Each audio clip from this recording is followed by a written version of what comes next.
Chers amis, la dernière fois, nous avons médité sur l'ami important, découvrant la patience et la bonté de Dieu. Aujourd'hui, je voudrais que nous réfléchissions, que nous méditions sur le riche insensé, cette parabole que Jésus raconte dans l'évangile de Luc au chapitre 12, les versets 16 à 22. C'est la poursuite de notre cheminement de Carême. Jésus raconte l'histoire d'un homme dont les terres ont produit une récolte exceptionnellement abondante. Face à cette prospérité, l'homme se met à réfléchir en lui-même. Que vais-je faire? Et je n'ai pas de place pour stocker ma récolte. Alors il décide de démolir ses greniers pour en construire de plus grands, afin d'y amasser tout son blé et tous ses biens.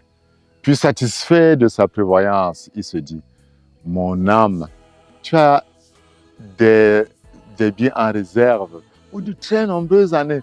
Repose-toi, mange, bois, jouis de l'existence.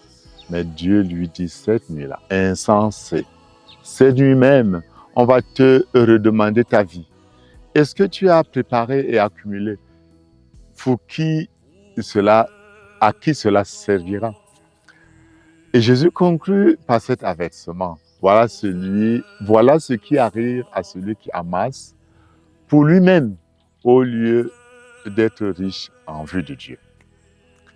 Le riche de la parabole n'est pas présenté comme un voleur, ni comme un homme injuste. Il a mérité, il a travaillé, et son erreur est plus subtile et plus répandue. Il fonde sa sécurité sur ce qu'il possède. Ses récoltes deviennent sa garantie, la garantie de son avenir. Ses greniers deviennent sa forteresse intérieure. Il pense pouvoir sécuriser son repos, sa tranquillité, la durée de sa vie. Mais la parabole introduit une rupture brutale. Cette nuit même, on va te redemander ta vie. Ainsi, Jésus révèle la fragilité et la précarité de toutes les assurances humaines. On peut multiplier les réserves sans pouvoir prolonger son existence d'un seul jour, ni même la qualité de cette existence. Le livre de Coëlette l'exprimait déjà avec lucidité. Vanité des vanités, tout est vanité. C'est Coëlette au chapitre 1. Ce qui semblait solide peut disparaître en un instant. Face à cette illusion, la parabole nous oriente vers la seule sécurité véritable, Dieu et Dieu seul. Comme disait Sainte Thérèse d'Avila, Dieu seul suffit. Les biens matériels ont leur place, leur importance dans la vie humaine. Les biens matériels permettent de vivre dignement, de subvenir aux besoins, de préparer l'avenir. Ils permettent de vivre dignement. L'Écriture nous met en garde. Si la richesse augmente, n'y attachez pas votre cœur. Le danger n'est pas l'abondance, c'est plutôt l'attachement du cœur. Lorsque l'homme s'appuie sur la richesse, il devient vulnérable à tout ce qui peut lui être retiré. À l'inverse, celui qui s'appuie sur Dieu trouve une stabilité profonde. Le prophète Jérémie proclame « Béni soit l'homme qui met sa confiance dans le Seigneur, dont le Seigneur est l'espérance. » Mettre son assurance à Dieu signifie quoi en réalité? C'est croire que notre vie est gardée par lui. Notre temps repose en lui et que son amour demeure quand tout vacille. C'est avoir la certitude que le rocher, c'est lui.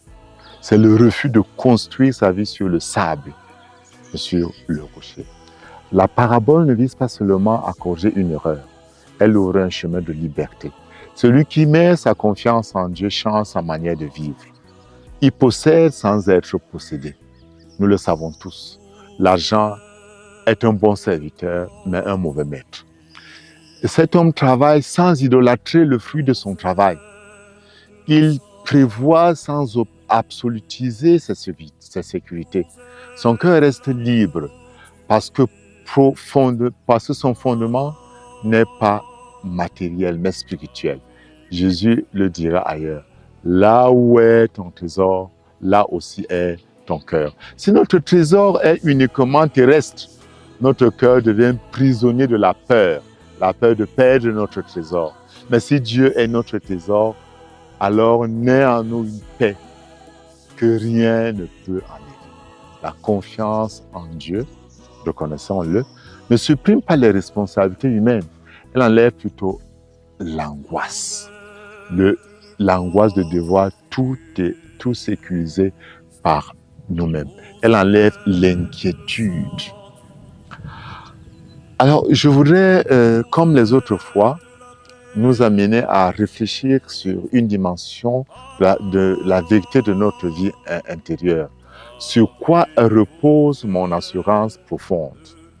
Sur ce que j'ai accumulé, sur mes compétences, sur ce que Dieu tient, sur le fait que Dieu tient ma vie entre ses mains, sur ma foi, sur mon espérance, sur la grâce de Dieu qui habite mon cœur ou sur moi-même.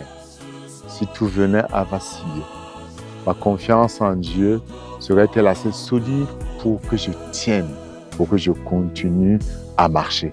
Job nous donne un exemple merveilleux. Questionnons-nous pendant ce temps de carême. Question importante. Sur quoi je fonde mon existence? Sur mes sécurités, mes compétences ou sur Dieu? Retrouvons-nous très prochainement avec la prochaine parabole.